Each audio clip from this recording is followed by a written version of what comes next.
uno hace una endoscopía, o sea, las varices, caray, varices esofágicas, entonces debe haber una hipertensión portal o hay la famosa cirrosis, ¿no? O sea, nos sirve para tener una idea, la anatomía nos sirve para tener después una idea de qué cosas podemos encontrar. Sigamos.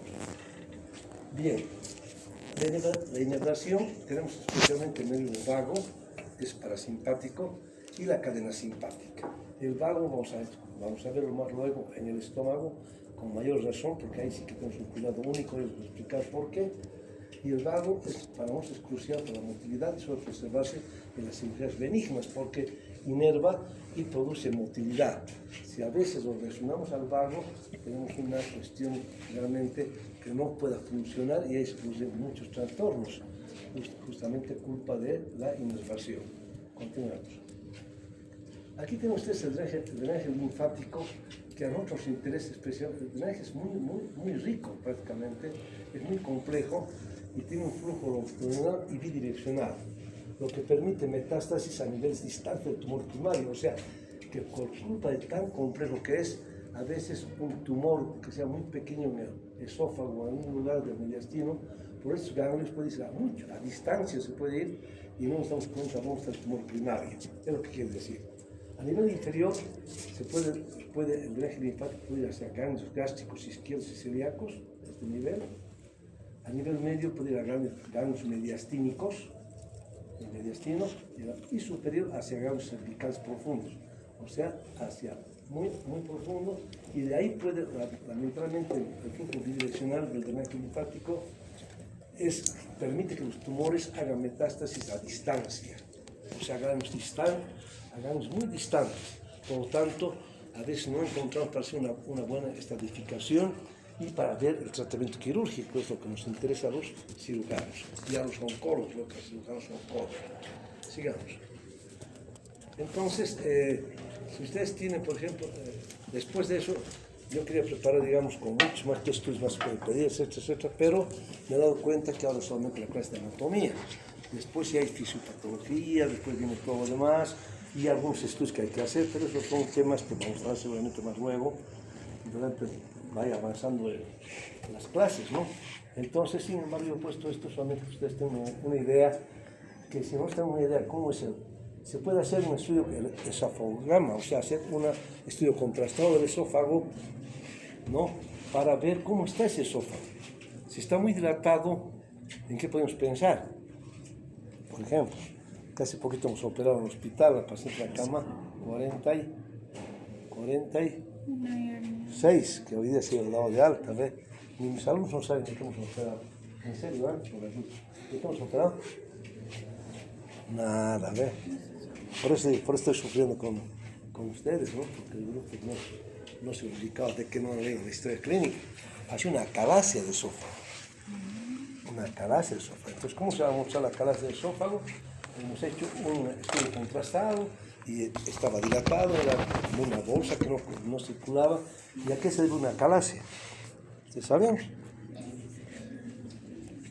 A una compresión extrínseca, ¿no ve? A este nivel, una compresión extrínseca de la musculatura articular especialmente, que hace con un anillo, y eso se llama una acalasia, ¿no? Y es causada, ¿por qué se la acalasia? ¿Qué? No, ¿Es por una estenosis? Claro, es una estenosis, pero estenosis externa, digamos, no intrínseca, sino extrínseca, ¿no? Que le agarra como si fuera un lazo que le está agarrando. Entonces la cirugía que se hace es simplemente hacer por laparoscopía y cortar las fibras circulares y se soluciona la cabeza. Se ha sido hoy día bastante bien, pero son enfermedades raras, ¿no? Causada por Chagas también, la cabeza Chagas que está así. Entonces, si tenemos esa idea, podemos hacer eso. Se puede hacer estudios de calcimetría, manometría, por ejemplo, ¿en qué enfermedades? En el reflujo gastroesofágico. ¿No? Ahí también hacemos estudios, vemos la calcimetría, vemos la manometría y vemos cuántas son sus presiones. Por eso la anatomía es primero la base. Después de la anatomía va a venir ya la fisiología y los trastornos que va a poder tener ese órgano como es el esófago. Igualito va a ser en todo lo demás que vamos a hablar. Todos vamos a repetir casi lo mismo, porque es importante que conozcamos eso. Hoy día les decía a mis alumnos, están operando esa vesícula, ¿qué están buscando? ¿Qué está al final de la vesícula?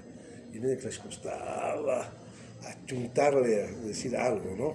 Que estaba ahí, ¿no? Entonces al final más o menos han achuntado creo que algo, ¿no? ¿Dónde está acá entrar conmigo? ¿No? Yo me han achuntado que estaba la vesícula. La vesícula que tuve que encontrar. La arteria ahí. No. Lo que llega al colédoco, ¿qué? El cístico. Si es colédoco, lesión de colédoco, morimos.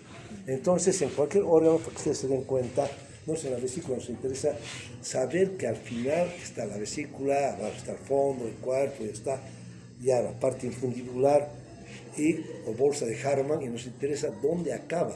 Tiene que haber solo dos conductos, solo dos elementos abajo, que es el conducto cístico y la arteria cística. Y si vemos otro conducto u otra cosa, paramos las orejas un momentito, que hay algo raro, cuidado, no seccionemos, ¿no? Porque como ella dice, colédoco, ya si ves tirar el colédoco, fajado ella el colédoco. Al fajarse la vía biliar, ¿qué va a pasar?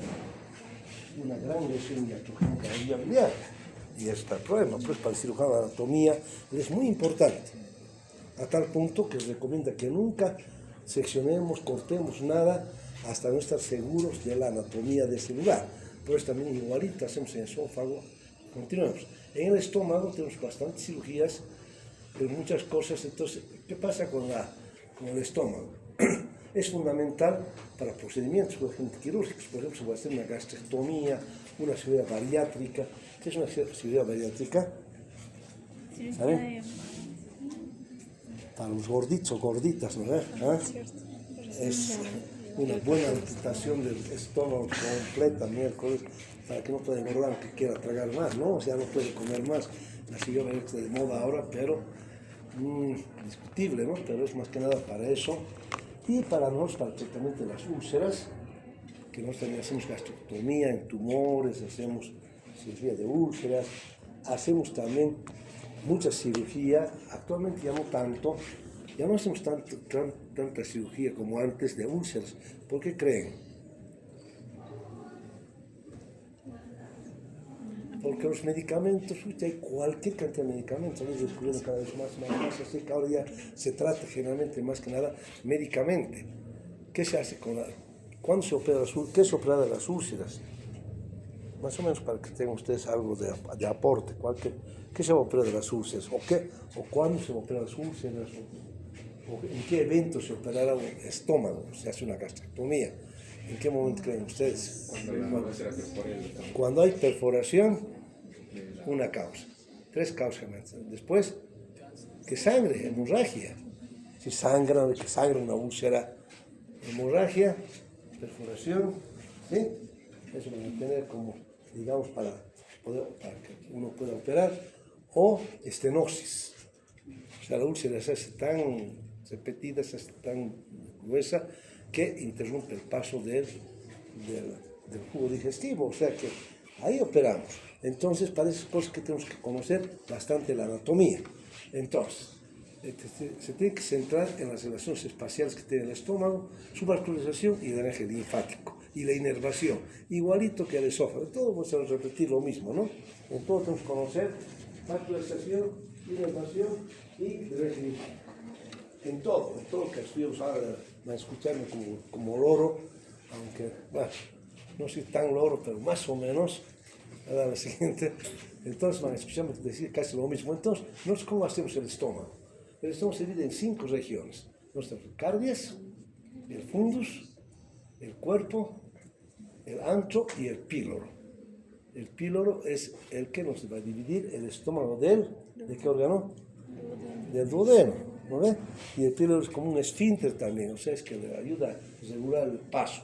Entonces, para nosotros nos interesa mucho saber que son las secciones, y es muy interesante el estómago, digamos, un poquito más que el esófago para nosotros, es más de abdomen, porque cuando el tumor es muy arriba, ya tenemos secciones torácicas, ¿no? Pero aunque no seguimos operando actualmente en el hospital, muchas patologías, bueno, no hay mucha patología esofágica, porque cuando hay, tenemos que operar muchas veces nosotros, ¿no? Entonces, ya estamos poco a poco Ya está apareciendo otros especialistas y creo que eso es bueno para todo hospital. Pero cuesta cada vez, cuesta que aparezcan esos nuevos colegas con subespecialidades. Sigamos.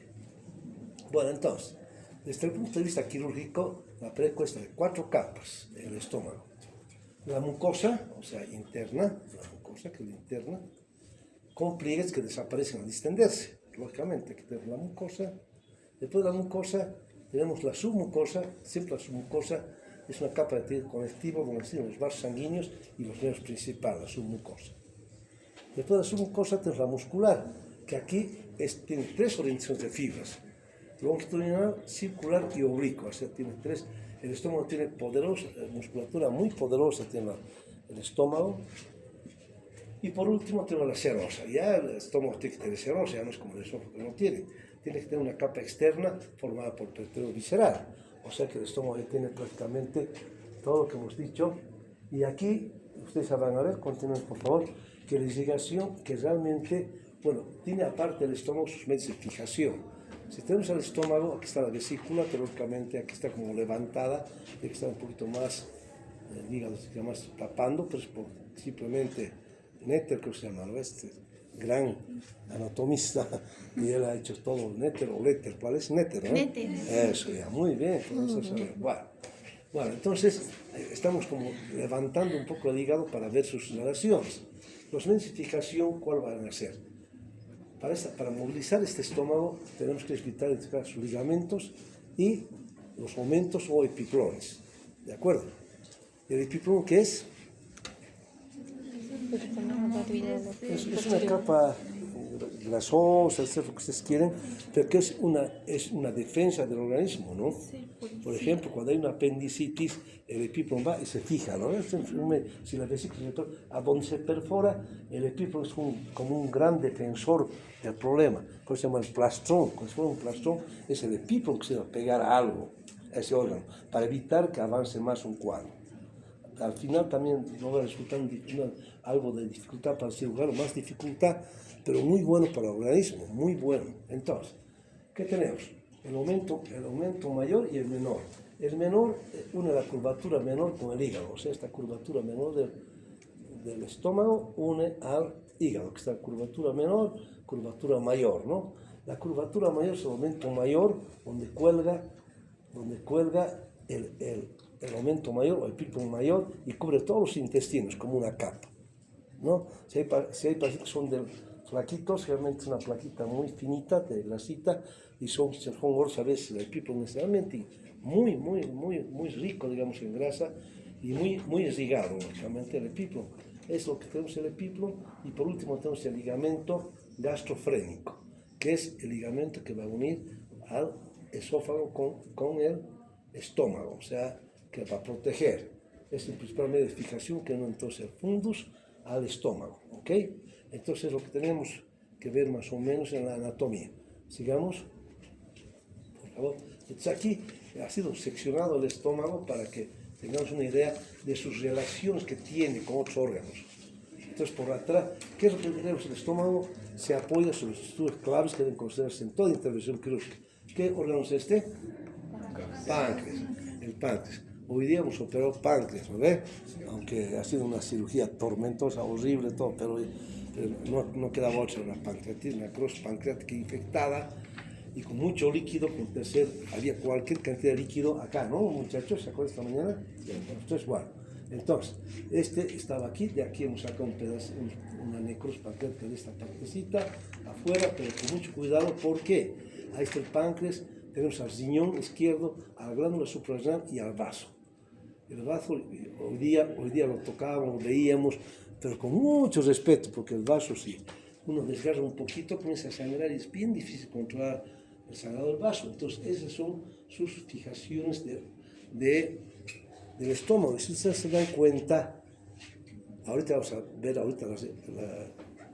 la irrigación, pero la irrigación es sumamente rica, o sea, sangra demasiado. Pero esta mañana, con el doctor que hemos entrado, nuestro colega decía: doctor, ahí nomás lo dejaremos porque sabe que nos va a sangrar, que bueno, ya hemos dejado para una segunda oportunidad. ¿Por qué? Porque realmente este momento no era adecuado para hacer una pancreatectomía. La el próximo que vamos a entrar, de aquí a 2 o 3 días, si Dios quiere que ya se controle bien la infección, porque el paciente está en terapia intensiva, que mejore el paciente, vamos a tratar de salvar la vida, pero parece que es una pancreatectomía. Bueno, a ver la siguiente. Entonces tenemos que ver nosotros esa irrigación que parte del tronco celíaco. Ustedes han escuchado hablar siempre del tronco celíaco, ¿no ve? ¿O también qué se llama? ¿Se acuerdan o no se acuerdan? Es difícil recordar la anatomía, ¿no? La verdad, ¿eh? Es el tipo de Haller, también se llama, trípode 3, ¿no? Entonces, tenemos aquí tenemos que, a ver si se ve mejor en la anterior, ahora mostramos la anterior, para que vean la anterior. Aquí se puede ver mejor. Aquí miren, está la aorta abdominal y ahí está saliendo los diferentes vascularizaciones. ¿Se fijan? Sí. Unas hacen un arco suprapancreático, o sea, también en la curvatura mayor, porque no está acá. Otras hacen una circulación abajo del estómago, como a ver luego, a ver, pasemos otra vez, sigamos. O sea, van a ser arcos. Un arco a nivel de la curvatura menor, muy irrigado, que es la arteria gástrica derecha, y va a ser la arteria gastroduodenal, y que primero va a salir de la hepática va a dar eso del tronco celíaco, la hepática nos va a dar eso. Después vamos a tener nosotros otra irrigación muy rica, que es la gastroduodenal posterior, que viene y la arteria esplénica. La arteria esplénica va a venir del vaso. Entonces, y aquí en el fundus hay unos ligeros ramitos nomás que vienen del vaso. Por eso nos ha costado mucho a los cirujanos darnos cuenta que este es el menos irrigado del fundus gástrico, el menos irrigado. Y alguna vez que he hecho alguna cirugía y por mala suerte se ha lesionado ese lugar, ha quedado un lugar isquémico y se ha abierto el estómago. O sea, se ha hecho un orificio, porque no tiene circulación, se ha hecho una isquemia. Hemos tenido que hacer una gastrectomía, ¿sabes? Nosotros, me acuerdo, porque nos sorprendimos, nosotros, pero la realidad es esa, ¿no? De que la irrigación no pensábamos que era tan pobre, digamos, a nivel del fundus. Lo demás es impresionantemente bien irrigado, súper irrigado, junto con el páncreas y junto con el duodeno, lógicamente, cuando veamos duodeno. Entonces, la curvatura menor tenemos arterias gástricas izquierda, la arteria gástrica izquierda, que es rama directa del tronco celíaco, y la arteria derecha, la gástrica derecha, que es rama de la hepática. Bien, en la curvatura mayor tenemos las arterias gastroepiploicas, izquierda de la esplénica, y de la derecha de la gastroduodenal, que está acá, el gastroduodenal, de ahí vienen todos los ramos. Bien, y el fundus, arterias gástricas cortas provenientes de la esplénica. Creo que les decía que es el riesgo. No es que anoten todo esto, porque en un libro lo encontré mejor, todavía cuadros y todo, ¿no? No hay tanto problema de anotar todo eso, ¿no? Sigamos. Entonces, ahora, el drenaje linfático, porque al final las venas son las mismas, solo que van en sentido inverso nada más, y el drenaje linfático a nosotros nos interesa mucho, especialmente para cáncer, porque igual que les decía en el esófago, hay tanta cantidad de ganglios que pueden llevar a muchos lugares y por eso tenemos que tener mucho cuidado. Entonces, el drenaje linfático drenan prácticamente todo, desde el fondo hasta la parte media de la curvatura mayor. Tenemos los ganglios esplénicos y gastroomentales izquierdos, son los ganglios gastroomentales izquierdos y los ganglios esplénicos. O sea, en todo el abdomen tenemos que siempre va a haber mucha cantidad de ganglios, y por eso en la cirugía oncológica, por ejemplo, uno saca el tumor, digamos que el tumor estaría a nivel por decir, de antro. Sacamos el tumor, etc., y tenemos que sacar las cadenas ganglionares y mandar ese momento a patología para ver hasta dónde son positivos. Si son positivos o no son positivos. Si solo son unos cuantos ganglios que están tomados y no todo, allá hacemos una cirugía más ampliada, incluso porque en oncología el concepto quirúrgico es diferente. O sea, cuando uno encuentra un tumor muy pequeñito, hace una gran resección, porque puede, para que se salve la vida y saquemos todo el tumor, incluido los otros 2 ganglios más que puedan ir y hasta donde podamos llegar. En cambio, cuando ya está muy avanzado el cuadro, al revés, no hacemos nada, casi. Hacemos una cirugía muy pequeña o lo que podamos, y biopsia nada más. Esto es muy diferente el término. Cuando hablamos de duodeno, por ejemplo, el ampuloma es un pequeño tumor que está al final del colédoco. Cuando encontramos un ampuloma y nos da positivo, ya vamos a hablar ahorita del duodeno cuando lleguemos, yo así qué tipo de cirugía hacemos y realmente es una gran cirugía que hay que hacerla, ¿no? Una cirugía muy extendida. Bueno, sigamos.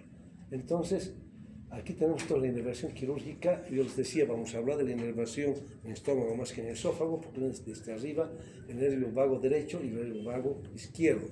Estos nervios son muy importantes para la motilidad del estómago, a tal punto que cuando hacemos gastrectomías muchas veces, que no sean completas, pero una parte, y tenemos que agarrar y mantener que el nervio latarjet es un ramo del nervio vago izquierdo. Ese nervio latarjet lo tenemos que conservar, ¿para qué? Porque si no, aquí no va a haber el píloro, por ejemplo, que está irrigado por el latarjet, no se va, digamos, solo va a estar contraído, no se va a distender, entonces no, se va a quedar como un saco que no va a servir el estómago, ¿me entiende? Entonces por eso mantenemos el latarjet cuando hacemos una antrectomía o hacemos alguna cirugía. Y si vamos a hacer y no mantenemos el latarjet, tenemos que agarrar esa sección del píloro, o sea, sección del esfínter pilórico, para que haya paso. O sea, tenemos que hacer otro tipo de cirugía para compensar la falta de nervios. O sea, los nervios son muy importantes en la cirugía que tenemos de estómago. Entonces, como ustedes ven, el vago anterior, izquierdo y posterior derecho son críticos en cirugía de úlcera péptica, o sea, vagotomías en la preservación de motilidad gástrica. Lo que produce la úlcera, cuando no es cuando la úlcera generalmente siempre no solo por estrés, sino que más bien es realmente que hay una gran cantidad de clorhidratos. Por lo tanto, lo que hacemos nosotros es agarrar y tenemos que operar también el asunto de los nervios. Es muy importante porque las vagotomías, como les decía, vagotomías hay que cortar, pero no podemos cortar todo. Si hacemos una cirugía, tiene que conservarse el vago para que haya motilidad. Les vuelvo a repetir.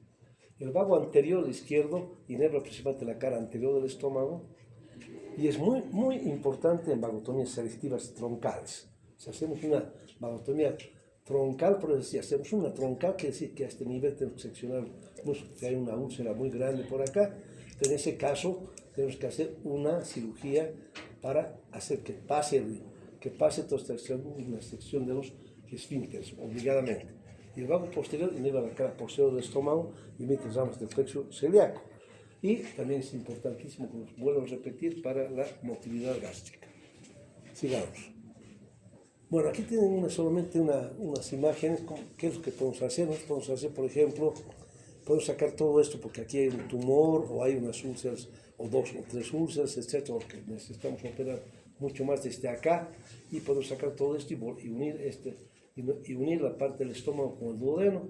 Eso se llama una gastrectomía tipo Billroth 1, por ejemplo. Solo para que tengan una idea, es una sola cirugía que les estoy diciendo, solo para que tengan idea. Hay 20.000 cirugías, ¿no?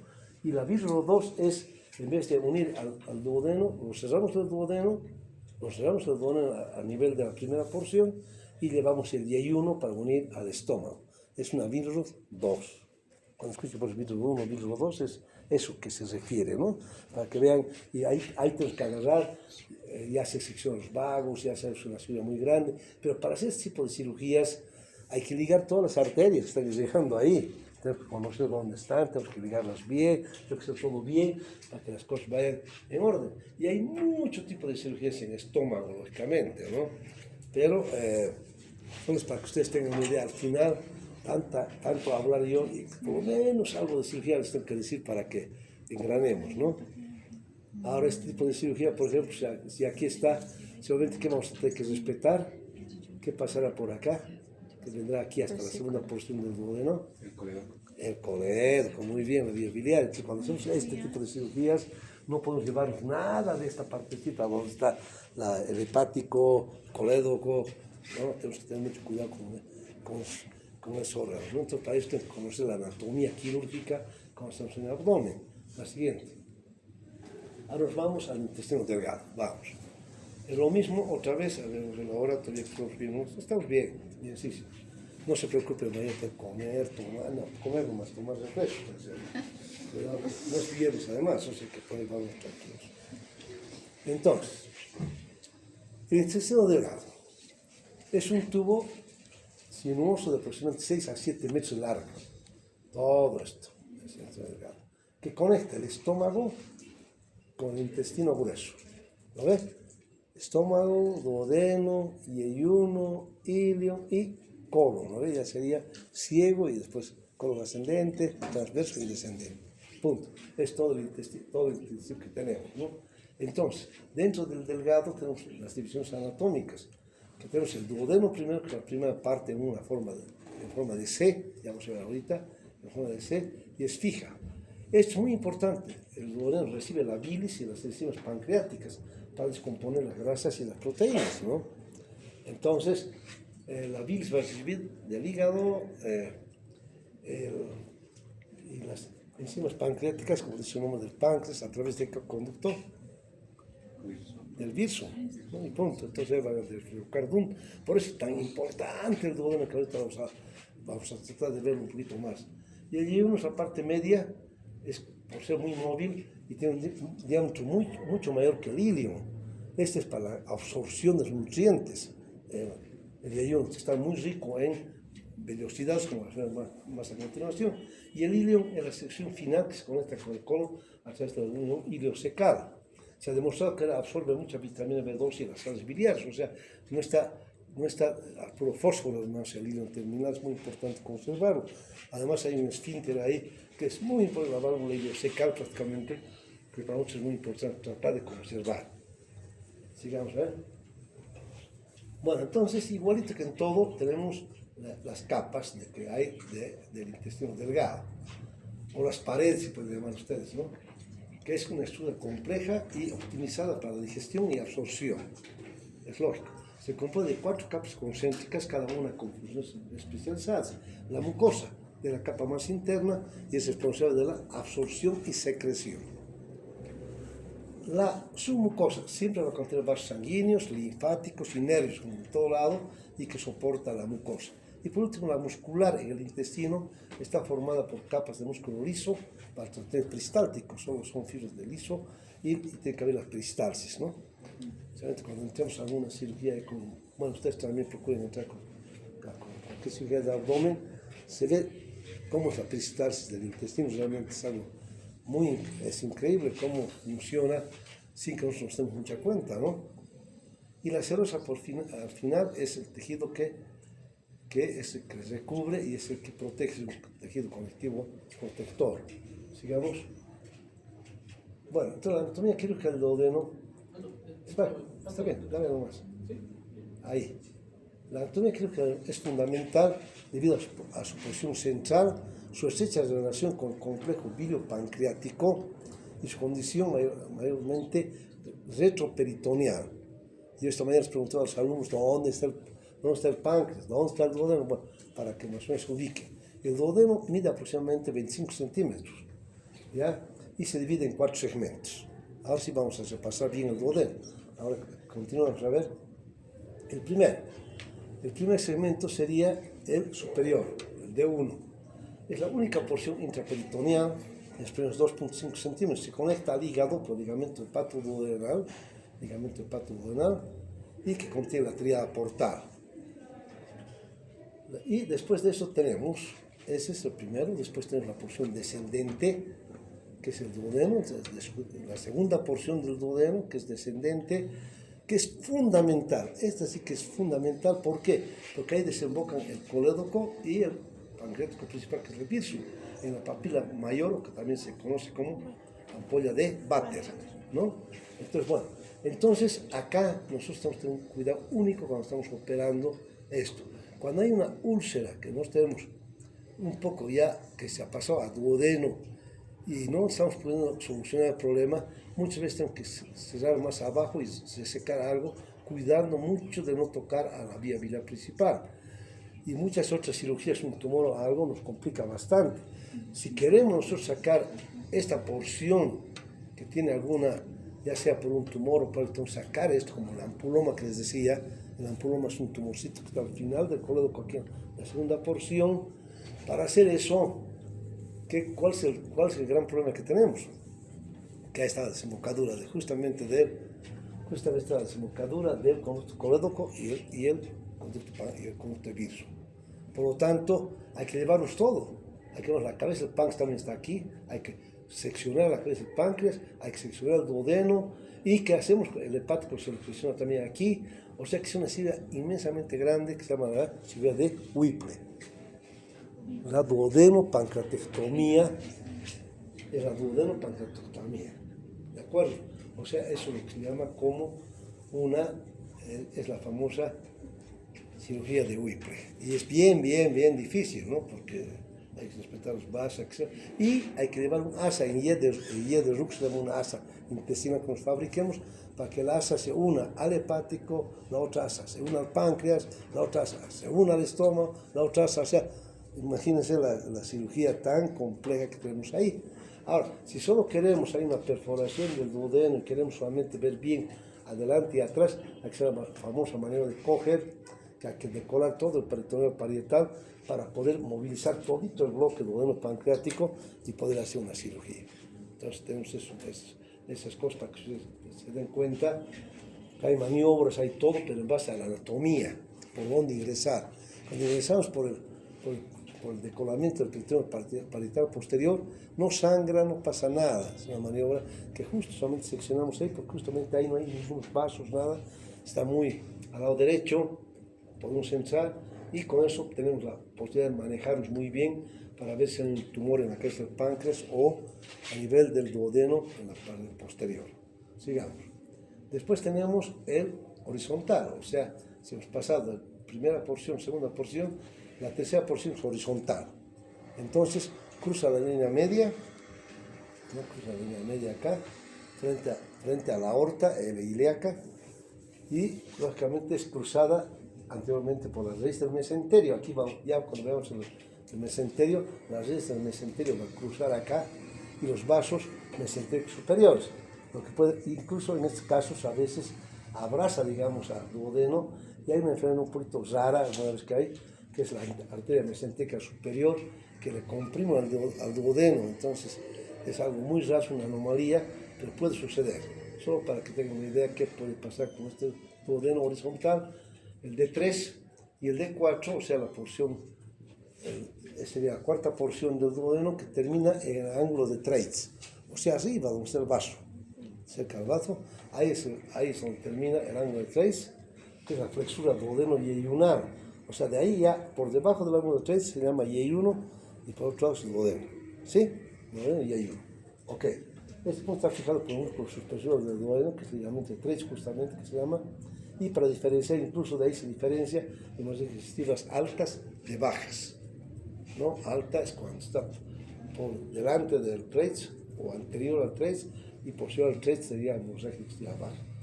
Entonces es un punto de referencia el Treitz anatómico fundamental en la cirugía digestiva, porque nos marca el límite entre el trino delgado proximal y distal y entre hemorragia digestiva y baja. O sea que por eso es muy importante a este nivel más o menos tener, aquí está el ángulo del Treitz. A este que está fijado hacia arriba, el diafragma lo vamos a tener por acá, el diafragma está muy cerca de ese ángulo de Treitz. Sigamos. Bueno, la designación sanguínea ya les expliqué, pero aquí tienen ustedes otra vez el famoso tronco celíaco, de que ahí sale el trípode, las tres arterias, y la designación es dual, que se refleja tanto para el intestino anterior y medio. Y hay los famosos arcos, como decía, los pancreatos duodenales, nuevamente les vuelvo a repetir, formados por los anastomos de las arterias pancreato-duodenales superiores, que son las ramas de la gastroduodenal, y inferiores, que son las ramas de la mesentérica superior también, porque las mesentéricas están más abajo. O sea, todo en el abdomen son arcos, todos se tienen que unir, ¿ya? O sea, todos los órganos están formados por arcos, que son los que tienen que llegar, como ven acá, siempre por delante. El páncreas está llegando así, también el duodeno, o sea que eso tenemos que tener mucho cuidado cuando operamos intestino delgado. Sigamos, cuando hablamos de Y1 y ileum van a ver como son los arcos. Bueno, el drenaje venoso sigue prácticamente las arterias y drena principalmente en la vena porta, a través de las venas pancreas-duodenales y la vena mesentérica superior. Esas venas drenan a la porta, y la porta es la que se encarga ya de llevar mucho más arriba, ¿no? Eso ya hemos visto. Sigamos. Ya, las consecuencias quirúrgicas para nosotros. La relación con el páncreas. El duodeno abraza la cabeza del páncreas. O sea, ustedes ven un cuadrito, está la sed duodenal y al centro está la cabeza del páncreas. Ahí está la cabeza del páncreas. La abraza. Comparten irrigación, porque una resección duodenal total solo requiere entonces que una duodenopancreatectomía, que es la operación de Whipple, como les dije. ¿Sí? Porque están juntas. No podemos sacar solo el duodeno sin sacar la cabeza del páncreas. No podemos. Después, las capas de la pared, al igual que el resto del tubo digestivo, serosa, excepto la porción retroperitoneal, la muscular, la submucosa y la mucosa. Bueno, y las vías biliares se pueden pasar por detrás de la primera porción del duodeno, hasta entrar en la pared medial de la segunda porción del duodeno. ¿Lo ven? Eso ya lo sabemos. Segunda porción del duodeno, que tiene que abocarse ahí. Sigamos.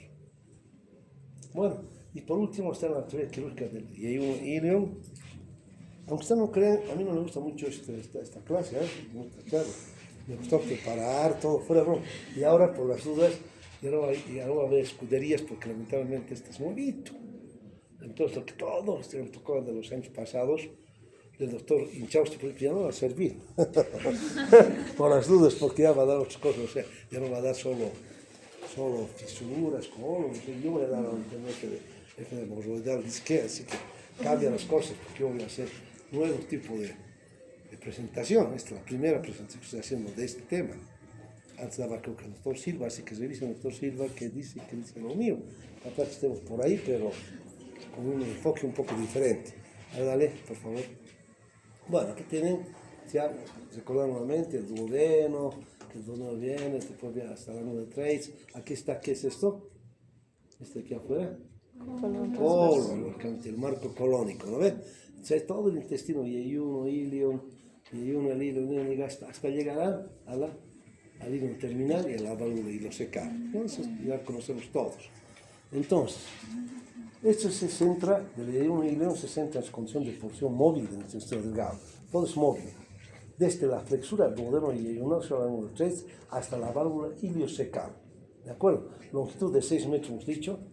Puede variar entre 3 y 9 milímetros, pero es muy difícil encontrar 3 milímetros por las dudas.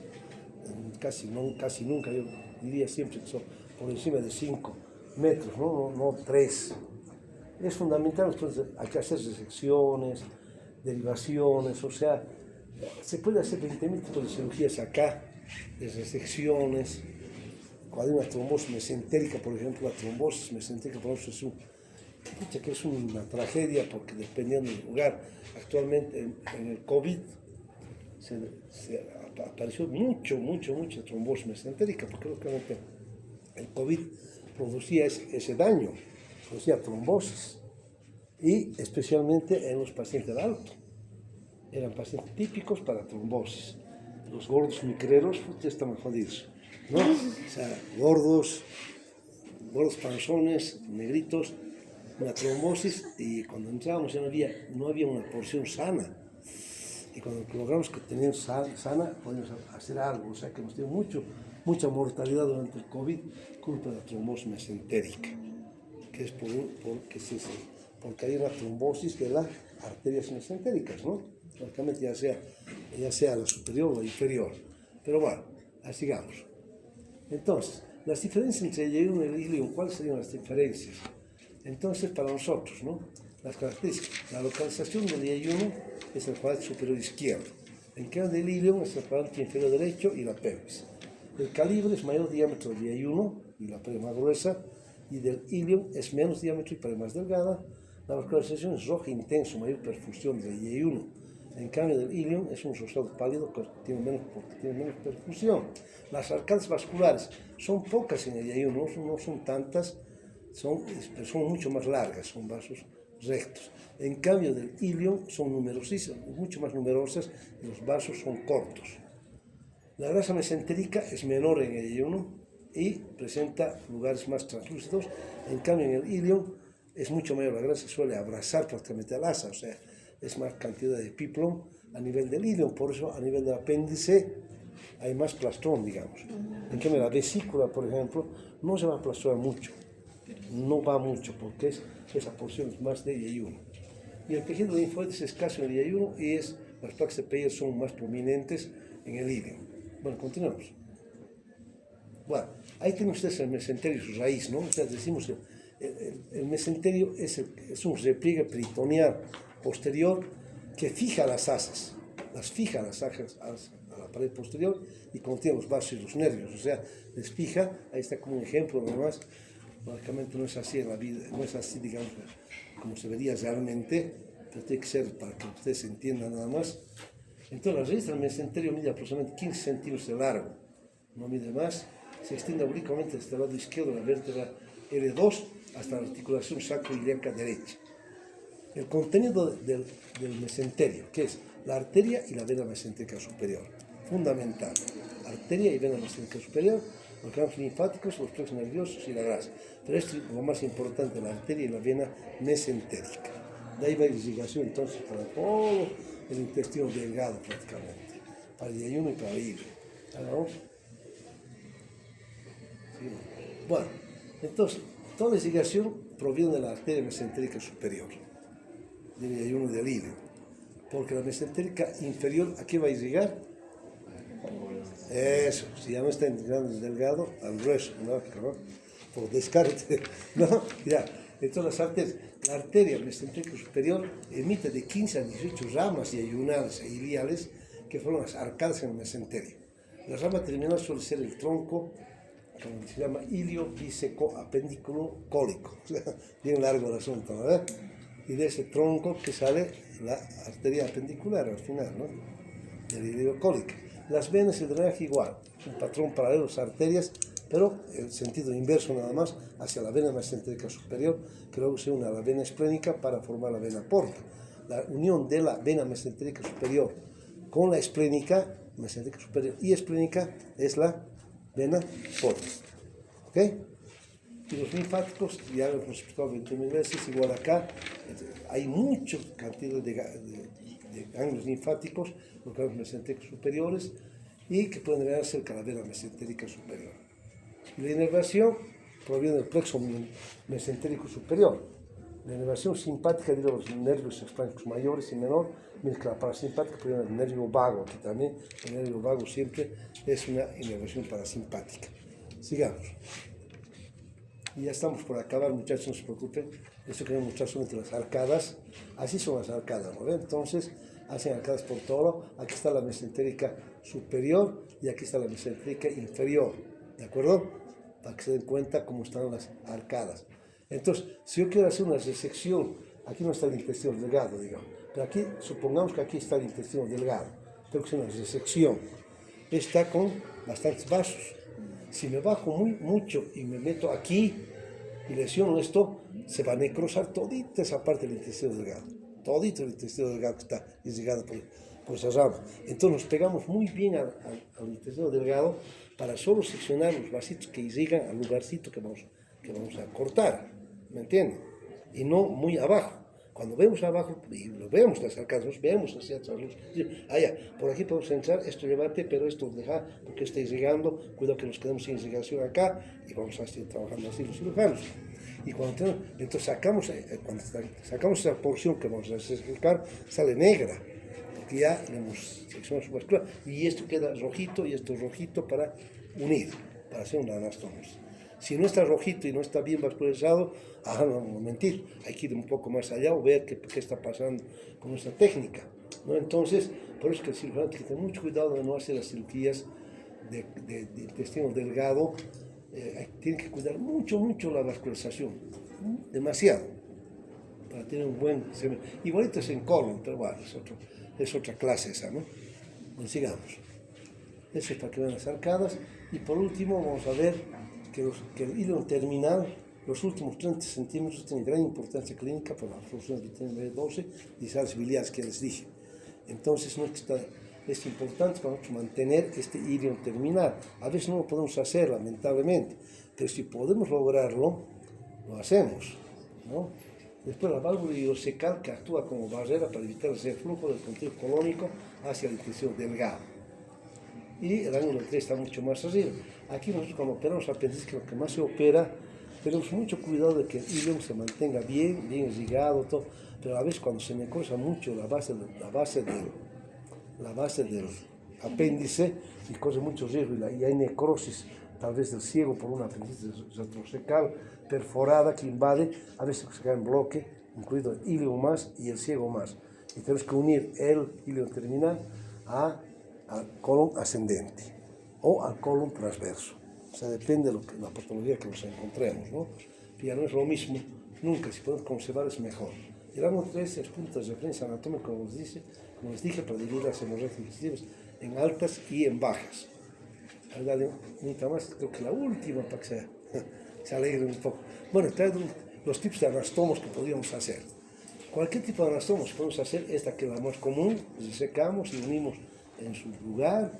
Podemos hacer al lado o superpuestas, es decir, lado a lado, podemos hacer así, podemos hacer encima y abajo, podemos hacer abajo y encima, o sea, el intestino nos permite hacer todo, pero tiene que estar súper irrigado, tiene que estar muy movible, tiene que haber, la anastomos tiene que ser, tenemos que constatar que esté bien permeable, que no esté tensa, etcétera, etcétera, ¿no? O sea que esos procesos pues, para que sea un poquito más interesante la charla, digamos, que no es la anatomía por la anatomía nomás, porque cuando eres estudiante decía, puta, qué tanta anatomía, la pucha, ¿no? O sea, una cosa así nos reniega a veces, ¿no? Pero cuando uno se da cuenta que la anatomía es muy importante para cuestión cuando uno es cirujano, claro, ahora ustedes como saludistas, la gran mayoría no hay problema. No tiene que saber anatomía, nada. Bueno, puede saber la anatomía de la secretaria, estoy de acuerdo. Bueno, es la comparada, no hay problema, está mejor esa anatomía, ¿no? Y no está pavada, ¿no? Pero bueno, pero hay que saberlo, lamentablemente estamos en medicina y en cirugía. Bueno, gracias muchachos, ¿no? Hago una visita con el último esto, ¿no? Así que no hay escudería por las dudas, porque este cliente es más grande, ¿no?